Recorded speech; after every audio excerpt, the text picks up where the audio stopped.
मैं मंगाई और आप देख रहे हैं न्यूज आप तक। विकासखंड नवाबगंज क्षेत्र के अंतर्गत रंजीत ओझा के कोटेदार पर रंजीत ओझा की जनता ने कई गंभीर आरोप लगाया है। पिछले माह नवंबर दिसंबर का राशन देने के लिए गांव वालों के अंगूठा लगवाकर किसी को भी राशन नहीं दिया गया। 24 जनवरी को कोटेदार सभा के कोटेदार को अपनी मशीन देकर रंजीत ओझा के राशन न देकर 510 रुपए नगद प्रति कार्ड धारक को देने का आरोप लगाया है। ग्रामीणों ने यह भी आरोप लगाया है कि यह हर ग्रामीण ने और ऑफलाइन दोनों माध्यमों से कई बार संबंधित अधिकारियों से शिकायत किया गया, परंतु सिर्फ निराशा ही निराशा हाथ है।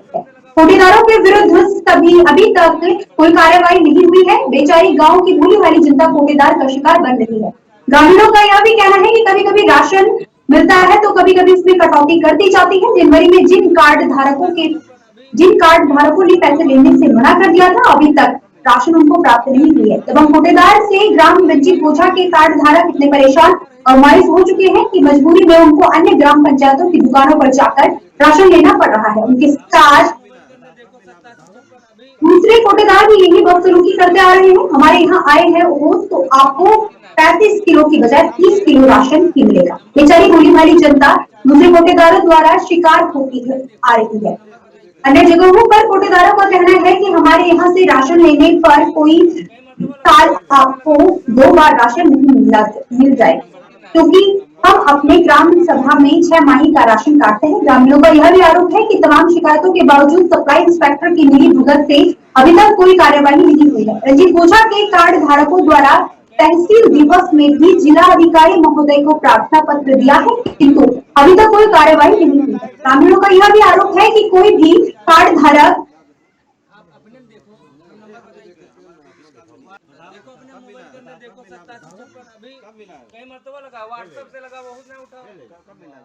अभी आज नंबर तो बताए थे। नंबर मोबाइल हमारा है, इसका लगी है चार्ज। आप अपने देखो नंबर बताइए। देखो अपने मोबाइल के अंदर देखो 8756 अभी कई मरतबा लगा, व्हाट्सएप से लगा, बहुत नहीं उठा। अभी आज नंबर तो बताए थे। नंबर मोबाइल हमारा है, इसका लगी है चार्ज। गुजरात के जवाहरनगर के गोवाड़ा गांव में बोरला में गिरे 2 बच्चों को बचाने के लिए ऑपरेशन जारी है। जामनगर जिले के लालपुर तालुका के कार्यकारी मजिस्ट्रेट कटान चावड़ा ने बताया कि सूचना मिली कि लालपुर तालुका के गोवाड़ा गांव में एक बच्चे को बोरवेल में गिर गया।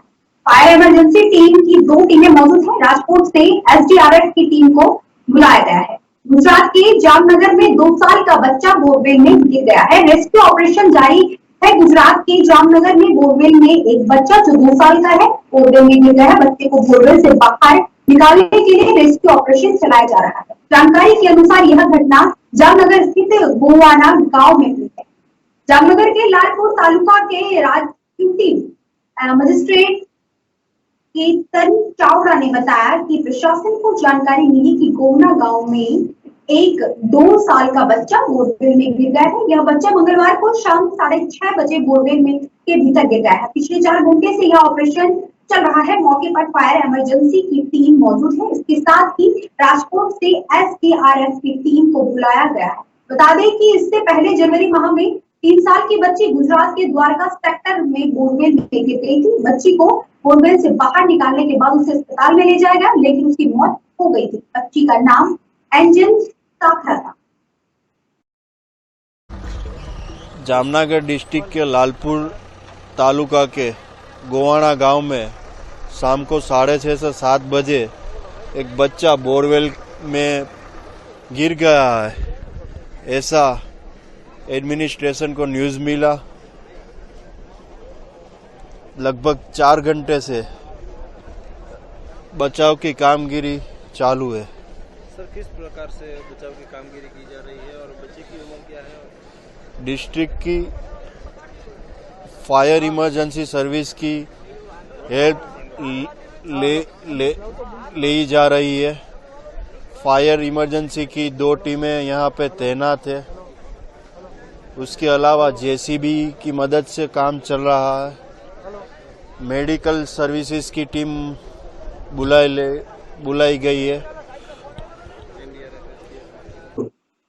उत्तर प्रदेश के लखनऊ के महिला बार में हुए तिराहे हत्याकांड के मुख्य आरोपित लल्लन खान उर्फ सिराज और उसके बेटे फराज पर राष्ट्रीय सुरक्षा कानून एनएसए लगाया जाएगा। गिरफ्तार कर लिया है। पुलिस का मानना यह है कि हत्याकांड सिर्फ आपसी रंजिश का मामला नहीं है, बल्कि इसके पीछे पाकिस्तान और नेपाल से तार जुड़े हो सकते हैं।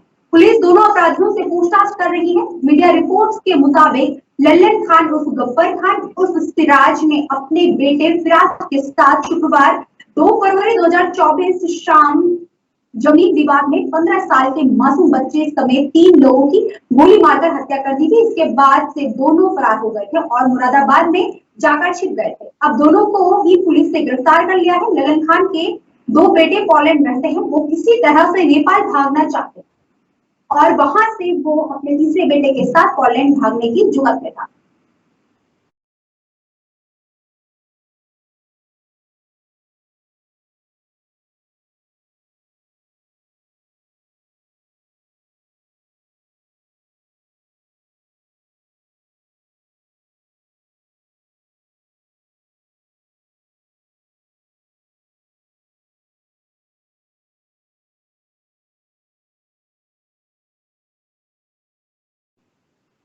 लल्लन खान का पाकिस्तान से भी कनेक्शन सामने आ रहा है। साथ ही वो जिस नेपाल के रास्ते पोलैंड भागने की फिराक में था, वहां से भी उसका और पोलैंड में बैठे उनके बेटों का कोई कनेक्शन है।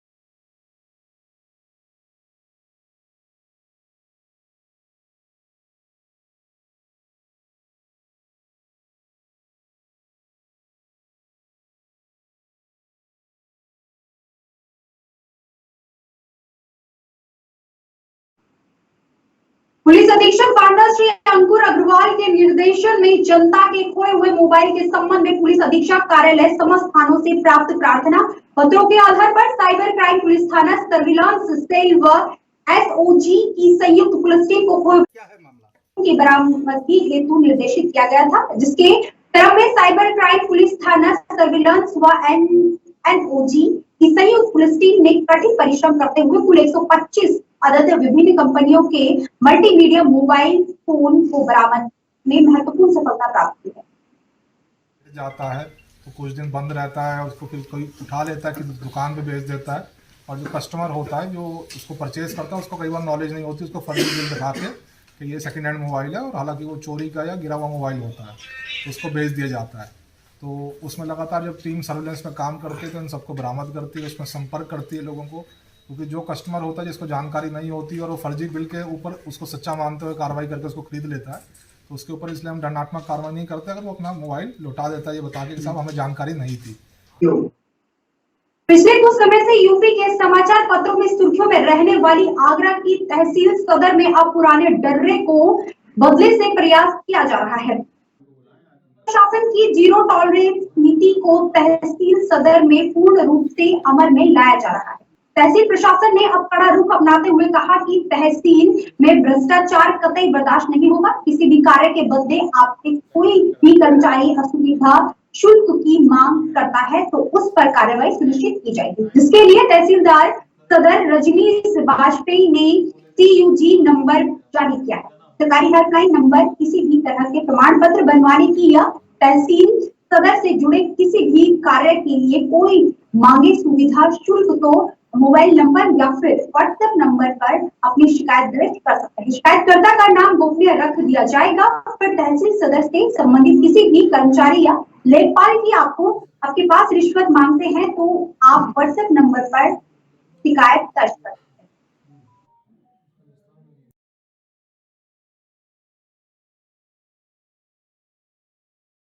विवाद, अभी सरकारी जमीन पर अवैध कब्जे संबंधित विवाद और अन्य प्रकार के प्रकरण भी आते हैं, उनका निस्तारण नियमानुसार कराया जा रहा है, कोशिश की जाती है, और जो मामले ऐसे होते हैं जिनका तुरंत निस्तारण किया जा सकता है उसको टीम भेजकर निस्तारित करवाया जा रहा है। जन शिकायतों की सुनवाई का डर्रा बदलेगा फरियादी, आगरा समाधान से संतुष्ट नहीं हुआ तो कार्रवाई होगी। नाराजगी के बाद सदर तहसील क्षेत्र के जन सुनवाई की नई व्यवस्था लागू की गई है। समाधान के बाद अब उपस्थिति लोगों की फोटो, नक्शा, नजरी गवाहों के बयान अनिवार्य हो गए। प्रत्येक माह के पहले व तीसरे शनिवार को लगने वाले संपूर्ण समाधान दिवस में शिकायतों के निस्तारण में फर्जीवाड़ा मिलने पर मंडलायुक्त ऋतु महेश्वरी ने अधिकारियों को फटकार लगाई थी। गलत निस्तारण आख्या से तहसील की छवि धूमिल हो रही थी। उप जिलाधिकारी सदर निबोधिता शर्मा ने बताया कि तहसील से संबंधित प्रकरण की जन सुनवाई के लिए लेखपाल, राजस्व निरीक्षक, थाना प्रभारी व खंड विकास अधिकारी गांव में कैंप करेंगे। कैंप को रोस्टर किया जाएगा। उन्होंने बताया कि शिकायत का समाधान तभी माना जाएगा जब 6 नए बिंदु का पालन होगा, जिसमें स्थल के फोटो, उपस्थित लोगों के फोटो, नक्शा जारी गवाहों के हस्ताक्षर होंगे। अगर मामला किसी न्यायालय में विचाराधीन है तो बाद आख्या संख्या न्यायालय का नाम दर्ज करना होगा।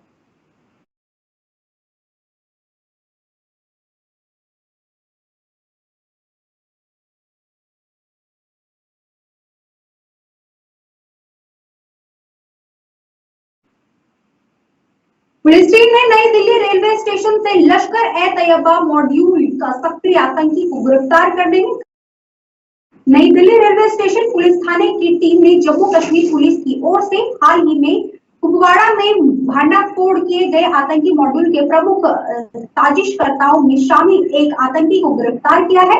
आरोपी शख्स की पहचान रियाज अहमद के रूप में हुई है। जम्मू कश्मीर के कुपवाड़ा में सक्रिय पाकिस्तानी आतंकी संगठन लश्कर-ए-तैयबा के आतंकी रियाज अहमद राखर को नई दिल्ली रेलवे स्टेशन थाना पुलिस ने गिरफ्तार किया है। पाकिस्तान में बैठे लश्कर आकाओं के निर्देश पर रियाज अहमद राखर LOGC के बारे में हथियार व गोली बारूद प्राप्त करने में महत्वपूर्ण भूमिका निभाई।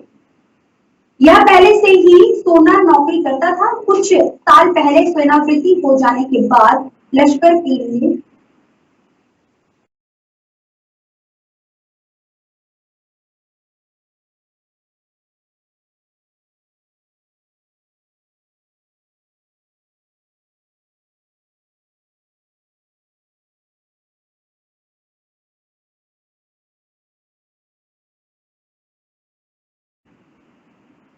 जगदीशपुर भूमि प्रकरण में फरार चल रहे बिल्डर कमल चौधरी, उसके पुत्र धीरू चौधरी के खिलाफ कुर्की पूर्व की उद्घोषणा के लिए पुलिस कोठी पर पहुंची है। मुनादी करने के बाद पुलिस ने बिल्डर की कोठी पर 82 का नोटिस चस्पा किया।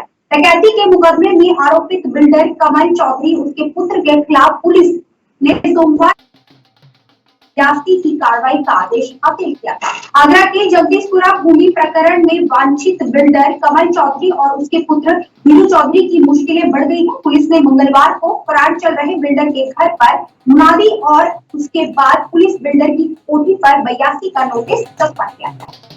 बोधला में पुनरा फैक्ट्री के पास 4 बीघा भूमि पर कब्जा कर रहे पुलिस ने 2 फर्जी पर मुकदमा दर्ज किया है। रवि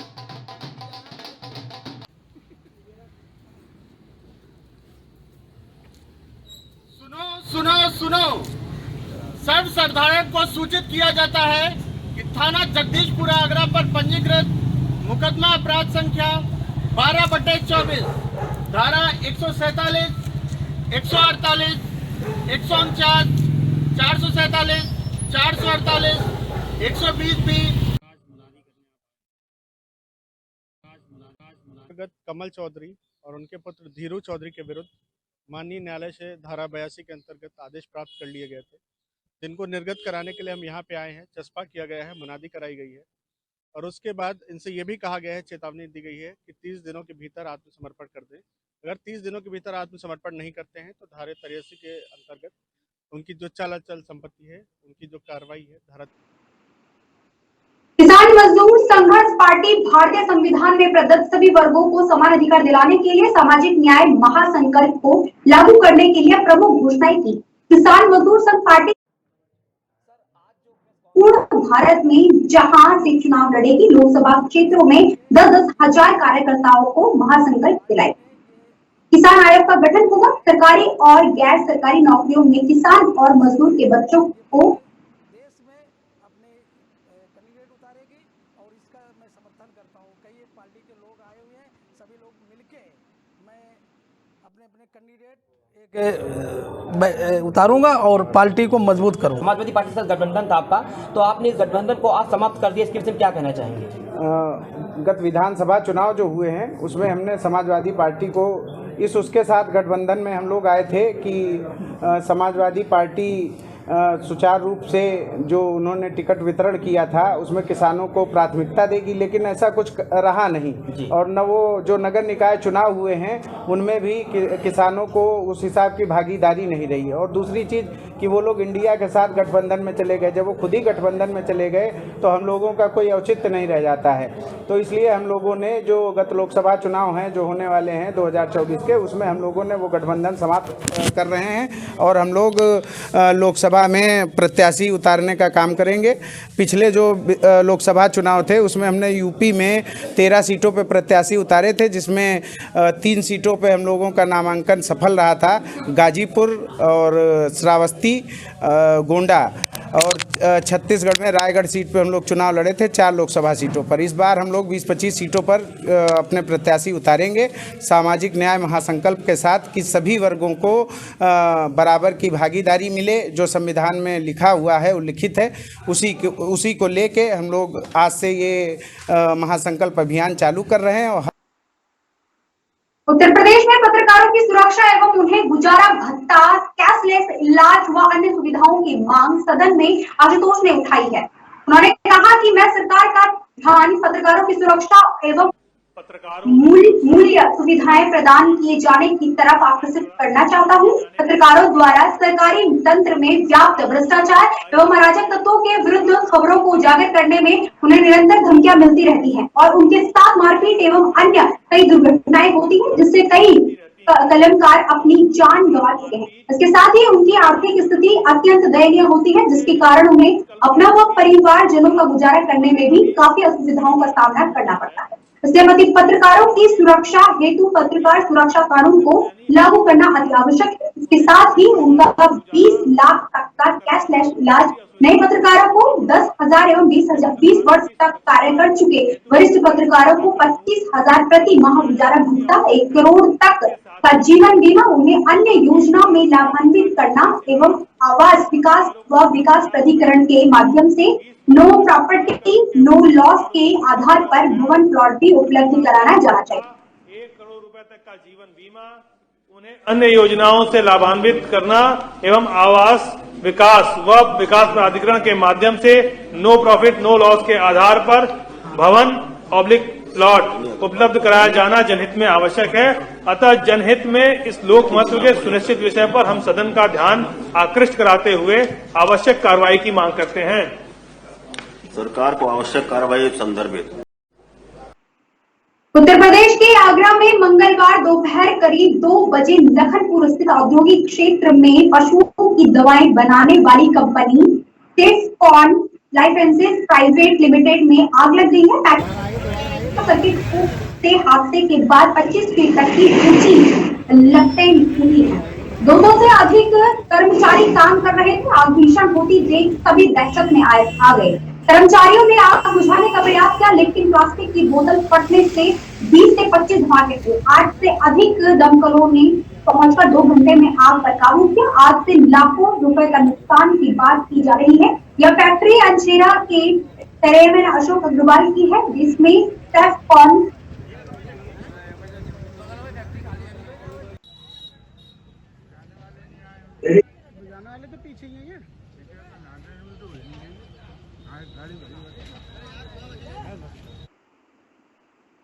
खास खबरों में इतना ही। देखते रहिए न्यूज़ आप तक, तब तक के लिए नमस्कार।